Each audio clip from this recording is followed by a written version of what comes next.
શું sports injury થાય એટલે 3-4 મહિનાનો રેસ્ટ કરવો ફરજિયાત છે? નહીં. આયુર્વેદ દ્વારા સેફર અને ફાસ્ટ રિકવરી મળી શકે છે. મોટાભાગના એથ્લીટોમાં આ કોમન ઇન્જરી જોવા મળતી હોય છે. Muscle tear, tendon tear, ligament tear, recurrent swelling, repeated injury.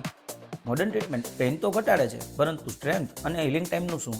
Ayurveda મુજબ સ્પોર્ટ્સ ઇન્જરી એટલે અભિઘાત જે અસર કરે છે માંસધાતુ, સ્નાયુ અને અસ્થિસંધિ ઉપર. માટે ટ્રીટમેન્ટ પણ લેયર વાઇઝ થવી જોઈએ. આયુર્વેદમાં આ પ્રકારની ઇન્જરી માટે લેપન કર્મ જે ઇન્ફ્લામેશન અને પેઇન કંટ્રોલ કરે છે, બંધન કર્મ જે સ્ટેબિલિટી અને હિલિંગ સપોર્ટ કરે છે, અભ્યંગ અને તેલ ધારા જે મસલને નરિશમેન્ટ પૂરું પાડે છે, સ્વેદન થેરાપી જે સ્ટીફનેસ રિડ્યુસ કરે છે અને સર્ક્યુલેશન વધારે છે, અને ઇન્ટરનલ મેડિસિન જે ટિશ્યુ રિપેરને એક્સેલરેટ કરે છે.